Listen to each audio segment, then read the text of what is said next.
we are now moving on to our last three presentations of this year's conference. Our first speaker in this session is Mike Ratcliffe,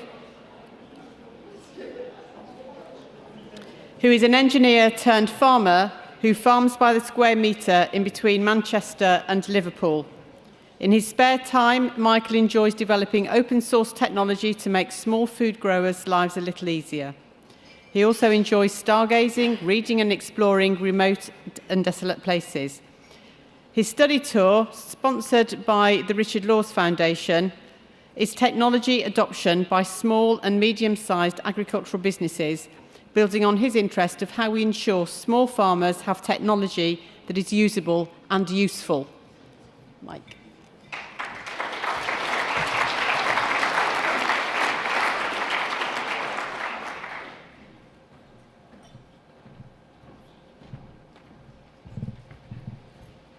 Thank you for the introduction.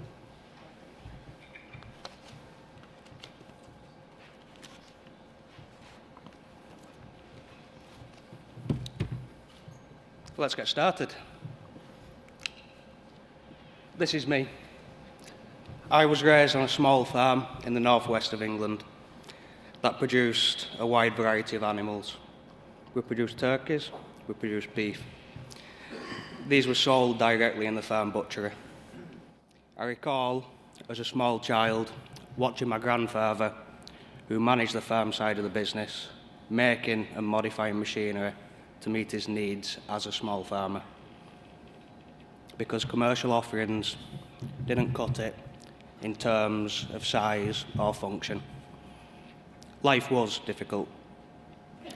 So like many young people in struggling agricultural households, I was persuaded by family members to pursue a career outside of agriculture.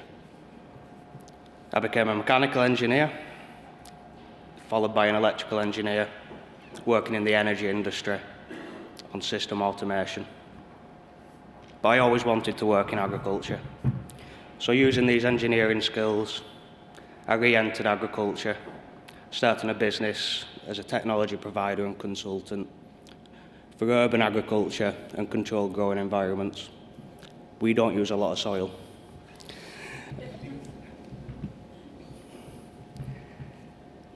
So now we supply technology to farmers, universities, and high-end hobbyists. We want technology to be accessible to all, independent of size. It is my hope that better technology adoption can be a part of increasing productivity and profitability of family farms just like mine, and entice the next generation to follow the farming goals. This was a perfect topic for a Nuffield study, and it enabled me to look into the issue further. Before delving into the learnings, I just want to say thank you to those that made it possible. First and foremost, the Nuffield Farming Foundation and the Richard Laws Foundation, as organisations and the people within that make opportunities like this possible, and to all the other people who helped along the way. I also started my Nuffield studies in the UK, looking at all the agricultural sectors. For the Nuffield study, I wanted to visit a wide range of farmers from multiple sectors and learn everything they had to teach, and everyone involved in agricultural development. I went to leaders like the Netherlands, and those still developing like Cambodia, and many, many places in between. The farmers of the world all have a very different understanding and use of technology, ranging from your precision heavy machinery controlled by sophisticated computers to well-used shovels powered by the farmer. The following are my findings. For technology to be adopted by a farmer, the technology needs to be available, useful, affordable, and known about. Although it's very simple, the UK is failing its farmers in these areas, and the smaller farmer is failing him or herself more so than others. We can change this and move from technology hindering small farmers to it benefiting their lives. The myth that technology is good for all farmers is a myth. Technology only benefits the ones who adopt it early. Once technology becomes common in an industry, the competitive advantages disappear as a reflection of the new production costs, leaving people playing catch-up. Where a farmer sits on the curve and whether he's going to make money from technology is heavily related to his networking and sector activity, just as much as it is initial funding. Knowing about technology in your industry is proven to be the biggest factor on if you will use technology to benefit your business. Network and industry participation is key to technology adoption. Unfortunately, our small farmers tend not to network, and we should spend more time ensuring that they do. Because we won't be judged on our best farmers as an industry, we'll always be judged by our worst.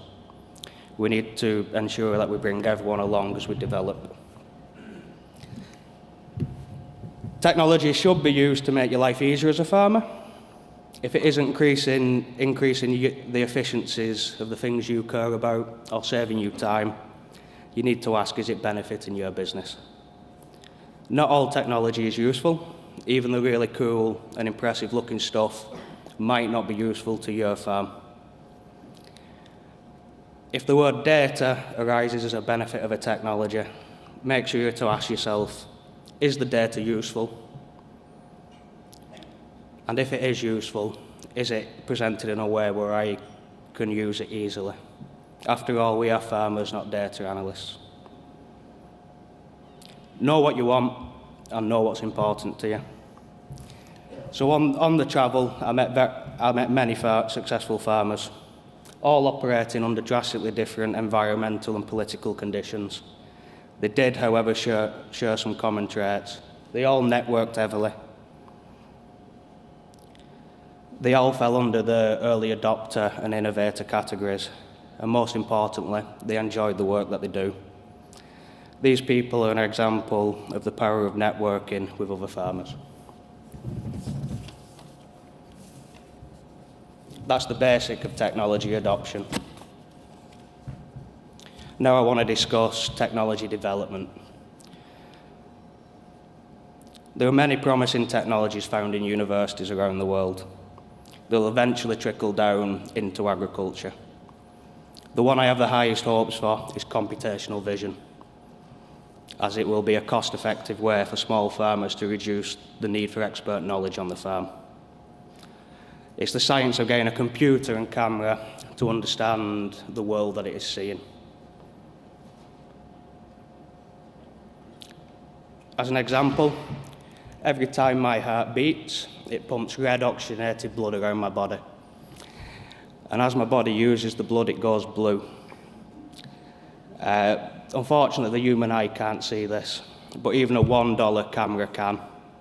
So the camera can calculate my heart rate by looking at how often my face changes from blue to red, and notice things such as health issues, heart attacks and strokes before they happen. This has many applications on a farm setting, ranging from the monitoring of animal behaviour to nutrient deficiency in plants. Very powerful tools, but it will be many, many years until we see the full potential. I, like you, as a farmer, have problems that need solving today. This is one of my larger problems. They're my least favourite part of working in a controlled growing environment.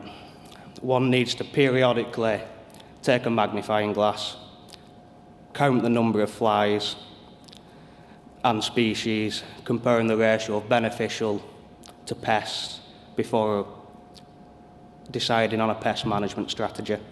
After many hours of looking at flies through a magnifying glass in a hot greenhouse with sticky hands, you won't like this job either. It's likely you'd be as bad at it as I am. My accuracy is 70%. Wouldn't it be easier to take a picture of the fly strip with your phone. Let the phone figure out how many flies there are. This is a problem well suited to computational vision. Unfortunately, all the expertise in this field are found in academia. So I went to see a lot of professors, and I asked multiple of them, how long would a technology like this take to develop to solve my problem? And the answer was 4 months. I work with academics quite a lot, and I know that they love perfection. So I reworded the question to how long if it beats me with an accuracy of 75, and the answer was 4 days. The difference between having something ready for academia and ready to solve my problems is 30. It takes 30 times longer. So when you hear an academic say the technology is 20 years away, is it really 2 years if we just realign our aims? As a farmer and consultant, I'm not looking for perfect solutions.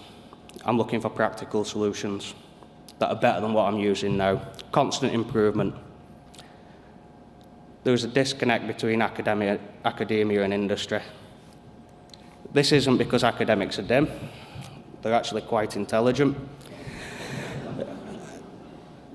It's because their career progression is underpinned by goals not connected to industry impact and more dependent on publications in the scientific world. Our academics could and should be incentivised and measured by their industry impact. Research institutes can produce useful technology that solves today's problems quickly and efficiently, but only if we give them a problem worth solving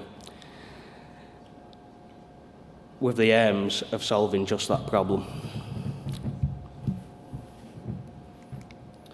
I'd like to summarise my findings.